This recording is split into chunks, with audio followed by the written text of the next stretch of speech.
Iwagumi is a Japanese word. It means rock formation.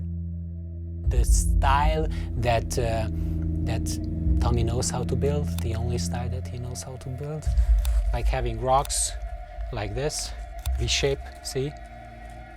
This is minimalist style by Tommy. No surprises, I'm going with Iwagumi style, as always.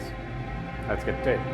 He likes it safe, because like Frodo stones is the only stone he can work with. Tommy likes Iwagumi layouts, because this is the only style of tank he can actually do. And what? This is Tommy's tank. The only style. This is Tommy's tank. Minimalist style. I've got something to prove.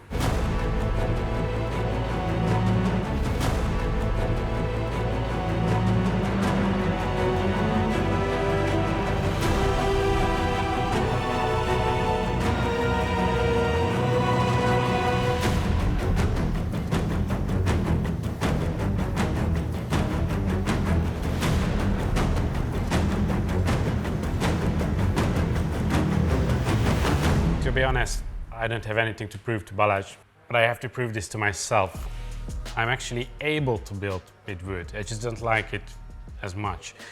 But a couple of weeks ago, I was invited to our friends at Tropica plants, and I was challenged to build a 3-meter long aquarium that will be displayed at Interzoo this May. And because of the weird size of the tank, I had to use wood, and I found it actually a good feeling to be challenged and to be forced to step out of my comfort zone. And after returning to Green Aqua, I had a vision in my head, so I started building. And as you can see, the hardscape is pre-built for this project. The scape is made out of about 20 kilos of ironwood. It's more than 30 pieces glued together. You've seen us build and glue wood pieces together with the liquid glue and paper towel method. I've started with that, so I built the frame using this technique, but I wanted to make sure that the hardscape is sturdy for months to come during maintenance and everything, so the guys don't have to take so much care of it and don't have to be so gentle around it. So for this reason, I've used Impa glue as well. You can see the big black patches all around. That's the Impa glue, and that makes it really sturdy. These two are the main edges of the tank. These pieces of wood will be touching the glass in the front to create drama, to create big shadows in the front. And for that, it's going to be a bit different than usual. I actually have to plant these parts, this edge and this edge, before placing the hardscape in the aquarium. Because I didn't want too many glue to be visible from the front, most of it is in the backside of the hardscape. I'm not really sure how much of this is going to be visible in the reflection of the tank, so I'm going to hide these with plants as well. And also, there is a piece of rock in here. This was meant to be put in the soil, and it was designed to stand behind the main frame. And obviously the rock was here to keep it down, to weigh it down. But then I just accidentally put it here and it sort of looked great, so I just decided to glue it on. So yeah, there's no actual reason for this rock, it just turned out this way. We've also tested the hardscape, if it's gonna float or not, because with ironwood you never know. As for the plants themselves, Tropica Plants was kind enough to sponsor us with this video, so I've received 150 pots of plants for this project. It's so much because it has 24 different species in it, so it's going to be a big variety of plants in this setup. I have 2 plants that are not on the list because they're not available yet. You're going to see it later on what these 2 plants are. I'm gonna need to weigh down these 2 pieces. These are gonna be in the middle, actually. This one sort of gonna stand like this. And this one actually comes the other way around. There's more space in between them. But the important thing is that I need some rocks underneath to keep them down. In the meantime, Gergo is preparing my plants.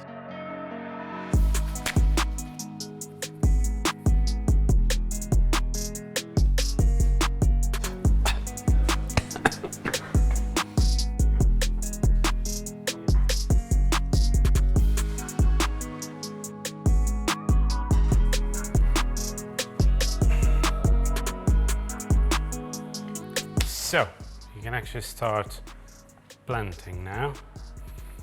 So this is the left side of the tank, and you see the back of it at the moment. And I'm going to start building up basically this part of the tank, which is going to be really difficult to reach later on. These are all the plants that come to the front. I'm going to start dividing them to the two sides, basically. Obviously, I don't want equal amounts on both sides. One of them is going to be more heavy on Bucephalandras, the other one more heavy on Anubias. And obviously, I don't use this just in the corners, so I need to sow these plants throughout the whole front area. And besides these plants, I'm going to use moss as well. This top part is really in the front compared to the lower parts, so it's going to give a lot of shadows underneath. With the Bucephalandra, I have the Catagang and the red. The Catagang is much darker in color. It suits the shady areas better, but its color really comes out on the stronger light. So it's a 50-50. I think with the two types of Bucephalandras, I'm actually gonna have 3 different colors later on in the tank, depending on how much light these actually get, because obviously up here they're gonna get much more than down in the bottom parts. All you see is these pieces connected. They stand naturally before gluing. Gluing is only to keep it stable in the long run as well. Some of this is actually outside of the water, so it's going to close down the line.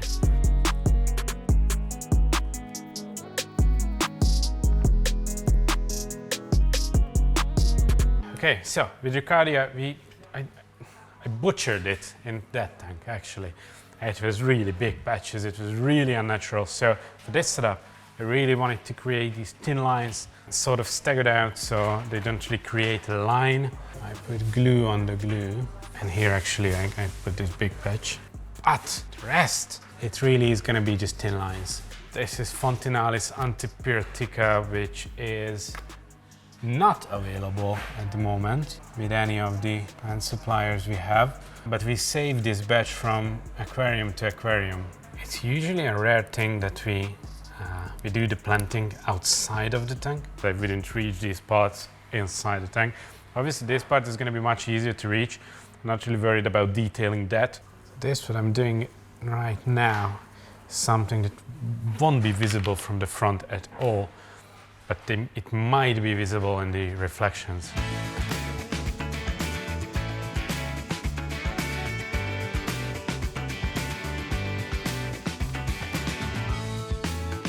Another thing I really have to be mindful of building is that because it's difficult to plan this if it's in the tank, it's gonna be just as difficult to trim.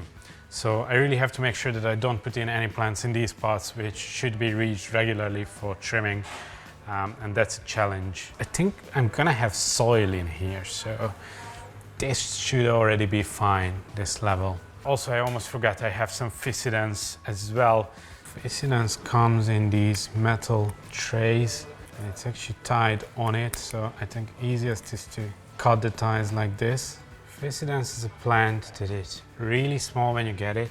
It's really ugly when you put it in its place, but just give it a few weeks. It really can be the nicest part of your tank. Fissidens is a bit like Ricardia in terms of growth speed and its needs. It's a bit more demanding than most of the mosses, but according to that, at the same time, it's much slower and much easier to keep in control. I think I'm gonna pop this in the tank, and we're gonna go to the other side then. And we really have to make sure we keep this wet later on.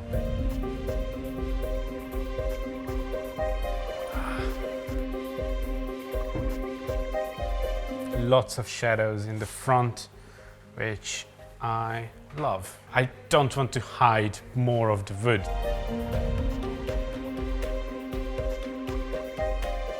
This big one and also the other two, it tilts towards the back, creating depth.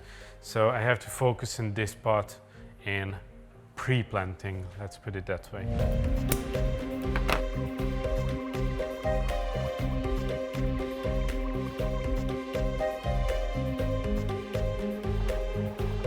I said we have some Ricardia prepared from the other tank. I think some people would kill for this. I see some more glue that I don't see from the other place, which means I might need some more plants. Motto for today's video is using really expensive plants in places where you might not even see them. I have no idea if this is going to be visible or not. Now there's glue on the pinset. Don't tell anyone. Especially not Balázs. I don't care about him. He handles this stuff like it's his own. It's not. It's company property. Something I've learned on my visit at Tropica from Mick. Mick is the plant genius in Tropica. He usually tries to trim and hide all the roots that are usually sticking out in a tank like this. So for example, the Anubias and Bucephalus, the roots, it actually uses it for sticking to the wood, so it doesn't need all of it when you install them to the tank. But if you leave all these, the small bits inside, or if you plant your carpeting plants in a way that some of the roots are sticking out, they're really prone to getting algae on them. You might see that there is a zip tie on here. This is only for safety reasons. It's going to come off later on, but this piece of wood is actually splitting up a bit, and I'm worried that with all the moving, suddenly it's just going to crack open. This is going to stay here until the last moment of putting it in the tank, but obviously it's going to be removed. So before putting this one in, I need to take that one out because I forgot that I need to put in most of the sand before putting these in.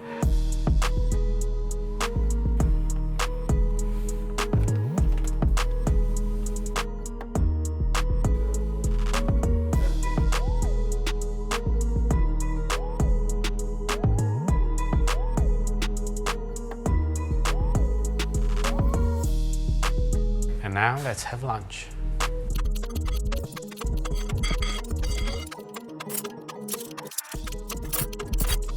And we're back from lunch. I'm getting the feeling that this is going to be part of all our videos now. I have some dragon stones with moss prepared by Gergő. The Josh Sim method, just cut into really small pieces and then tied on so it doesn't grow crazy everywhere, but in nice shape. And I'm going to try to close off this gap where my hand doesn't fit, so it's going to be tricky. That's not really enough. I need to close the backside with some geotextile behind the wood build because I want quite high soil right behind it, but I don't want it to fall through the small cracks. I'm going to try to glue the geotextile on the back of the wood so it stays in place on this shape. Okay. This doesn't work.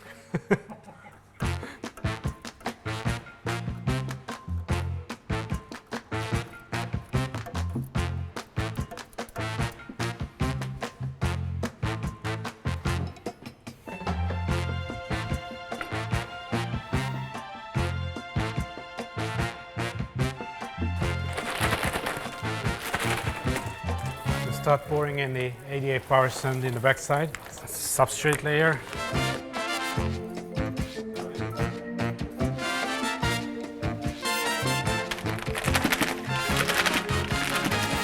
I'm going to use some Tropica soil. This is going to be a long and painful process. Whose idea was this to build such a crazy setup? Thank you.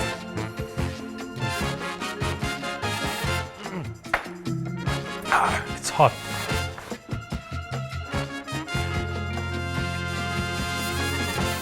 There's just going to be less and less room back there.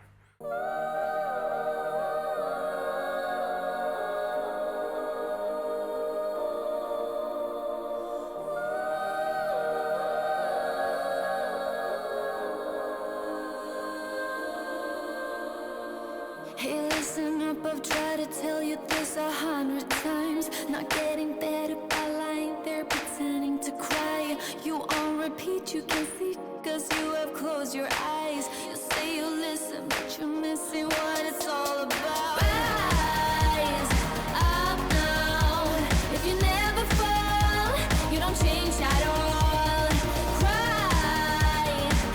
filled in the soil and the sand, sort of ready and done. What I need now is another layer of branches in the backside. So what I'm planning is I have the front layer, have a layer of carpeting plants, then another layer of wood, and then stem plants behind it. I need to create that second layer, which means I have to put in one by one the small ones. When I find the perfect ones, I need to take them out, glue some rocks on the bottom of them and put them back in place. If you never fall, you don't change at all. Cry. Okay, I was really missing some depth, even though the main frame is really pointing towards the back, which creates depth, but still I needed more layers. And I only had the layers on the top. This was glued on, and also on the other side this was glued on properly, but I needed something underneath. Now I think I have them. It's 3 pieces on the left side and 1 piece on the right side. Now I need to probably take a photo how they stand, take them out, glue some rocks underneath that's gonna hold them down against the water, and yeah, put them back on.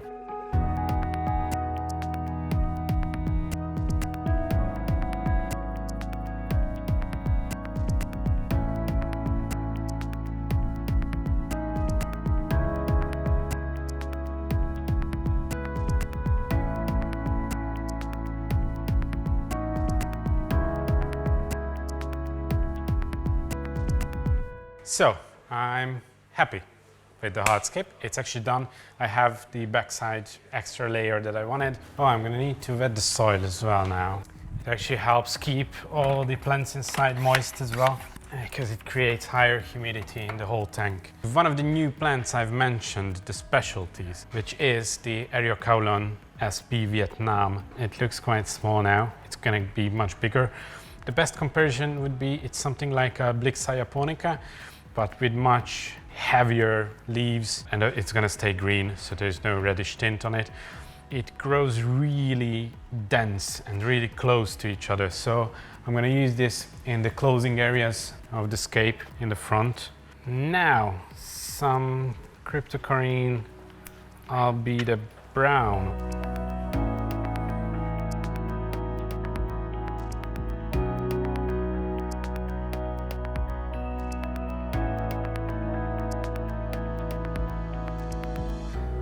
Show you the other special new plant. This is an Anubias Nana Petite. You all know this. And now there's a smaller one, the Anubias Mini Coin. If you compare them, it's much smaller and much more dense. So this is a novelty from Tropica. They're gonna introduce this officially at Interzoo in May this year. Probably it's gonna be available for you to order around June. What this gives me now is depth, once again, because I have all the Anubias Petite in the front, and this is going to move to the back, so it seems like it's the same plant but further away. I think this is going to be a big favorite of the whole aquascaping community, and we're definitely going to use this. Just imagine this size of plant and a mini M size, for example, 36 centimeter tank. It's perfect. This is now the Cryptocoryne lutea Hobbit.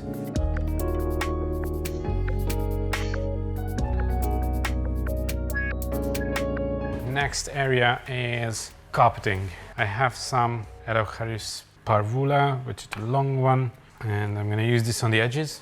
I have two other types of carpeting plants. One of them is the Lilaopsis brasiliensis, which is long, green, thick. And the other one is the Helantium tenellum, it is called now. It used to be called Echinodorus tenellus. And this is the type that's gonna get red on the tips. So I'm gonna focus that on the more lit areas, and I'm gonna put the brasiliensis on the more shadowy areas.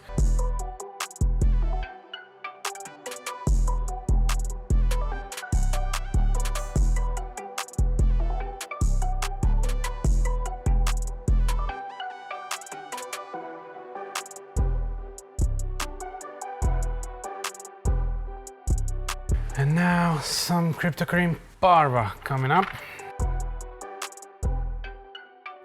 Now this is the Bucephandra mini needle leaf in the very back.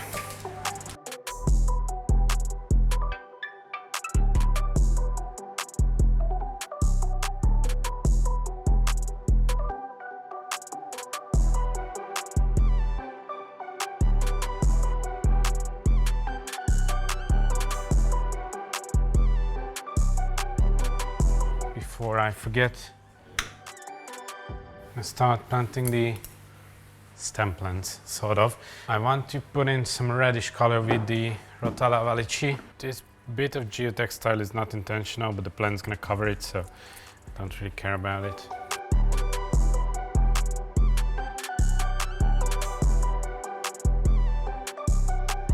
I'm gonna go with the Myriophyllum Guyana in the more shadowy areas. Use Jacquardia to create fake carpets in the backside. I have some Mayaca fluviatilis as well.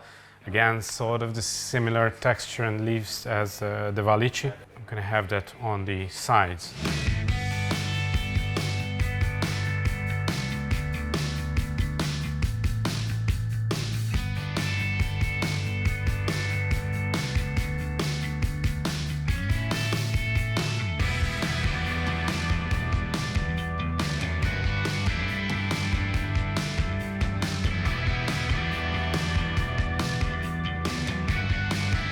The build is done, at least for now. I think there's going to be some more tweaks later on. With all the small patches of moss, I don't really see how it's going to come along in a few weeks. But yeah, we have to wait for that and all the other plants to come up and start growing. Yeah, I actually like it. So please let me know in the comments if you think that what was the start of the video? If I've proven myself worthy for building an aquarium with wood. Stay for the B-roll, you're gonna see it in a few weeks' time. And yeah, thanks for watching, see you next time, goodbye.